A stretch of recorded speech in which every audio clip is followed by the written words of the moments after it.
you all. I'm Jed Hallam. I look after comms planning across the EMEA region, and the MENA region is a massive focus for me. Got to admit, this is the first time I've been in a room with this many people for 2 years, and it's the first time I've worn trousers in 2 years as well. Definitely don't remember them being this tight. So if I'm jiggling around at any point, then give me a shout. So Farima kicked us off with some amazing insights into consumer behavior across the region. And it was a lovely introduction, right? I'm here to apply some pressure and to talk to you more specifically, like take it down a level into Snapchat and the Snapchat generation. Because I think where we're at right now is an amazing moment in time where you guys have got a great opportunity to take advantage of changes in attitudinal and behavioral changes with consumers. But that's a finite window, and it's going to close if you don't take advantage of it in the next couple of months, a couple of quarters. So let me start by taking you through what I think has changed.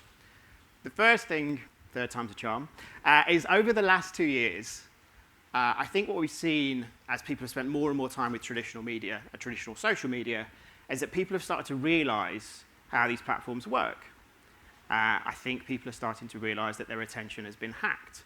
And when we think about things like the feed and how a lot of traditional social media platforms are built, they're kind of built for that, right? Like it's built to try and keep you locked in as long as possible.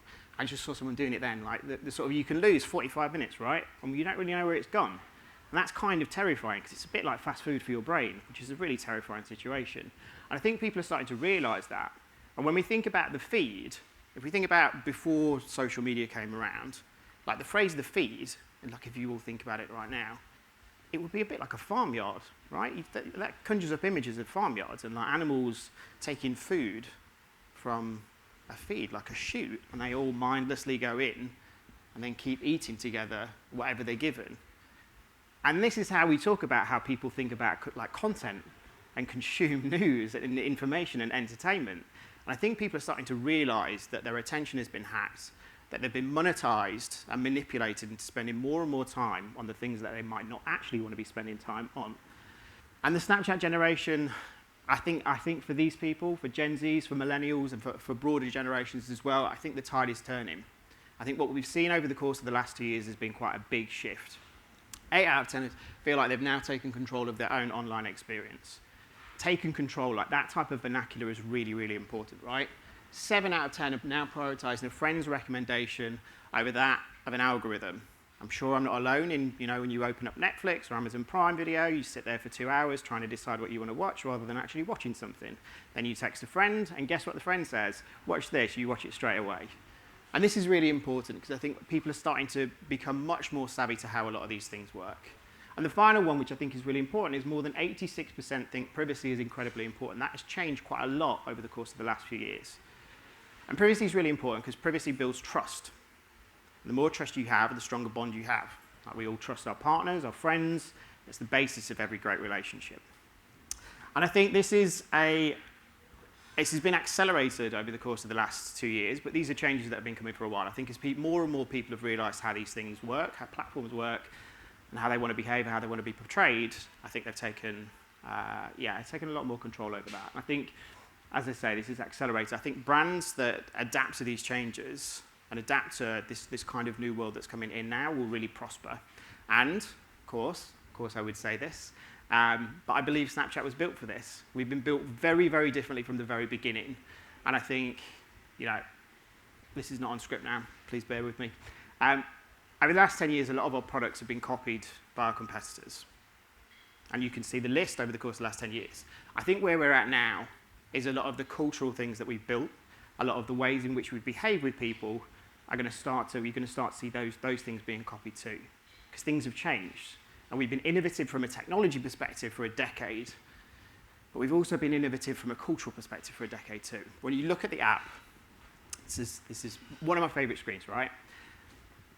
So I've been at Snapchat 6 months. One of my favorite things for Snapchat over the last 10 years, and this is such a tiny thing, but it makes such a huge amount of difference. So when you're in chat and you're talking to somebody, have you ever noticed that when they come into the chat too, their little head pops up in the corner? This is such a tiny, tiny thing, but what that is telling you is that person is there and paying attention to you right now. And that is huge, right? Because that is the best replication of an in-person conversation that you can possibly get, because they're waiting for you to talk, and they're waiting to listen to what you've got to say, which is amazing, right? So I think these types of things demonstrate that what Snapchat is built for is real friends, real conversations, real moments, and the real world. Like, we focus attention, we never steal it, and I think this is really important too.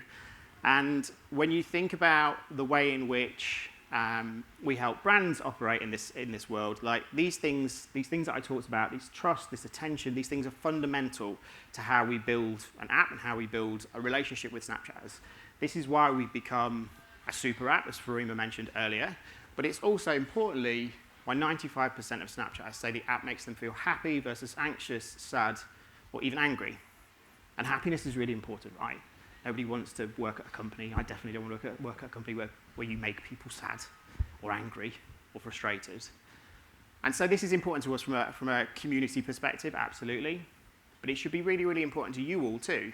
Because one of the biggest parts, one of the fundamentals of advertising is that happiness is really important.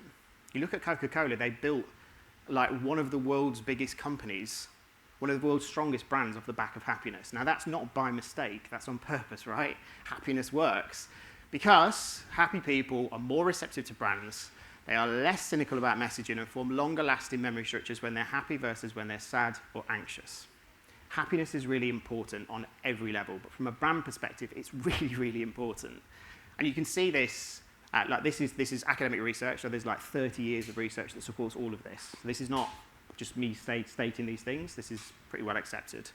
And you can see how this reflects in the app, right? So when people are on our super app, they're very, very happy. That creates a very healthy environment for sales because people buy through our content, they buy through our camera.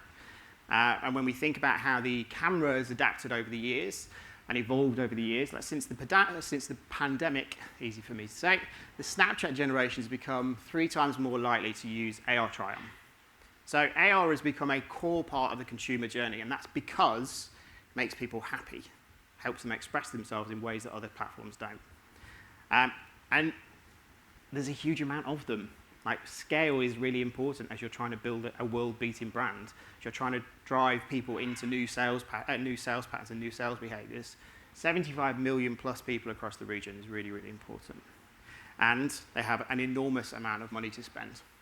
425 billion in discretionary spending power is incredibly exciting. And I think the brands that start to take advantage of the changes that we've just talked through from an attitudinal perspective will put themselves in an amazing position to start taking a big chunk of this.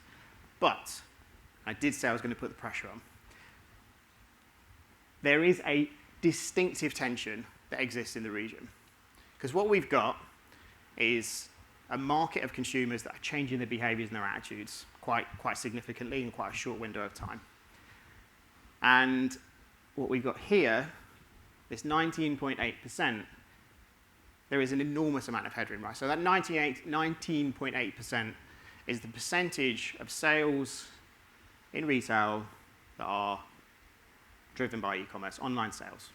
And you can look at every other region around the world, it's nearly 10 percentage points behind every other region, 8 percentage points off the global total. So the market itself is behind where consumer behavior and consumer attitudes are right now. And this is an enormous opportunity for all of you, because I think whoever starts to take advantage of this window, and it is a finite window because someone's going to come in, and it will probably be one of the massive players, someone will come in and they will move that on their own. And so I think for you guys today, the opportunity is to start to look at how can you drive that 19.8% up, because the appetite is there, the behavior is there, and most importantly, the attitude is there. Thank you very much.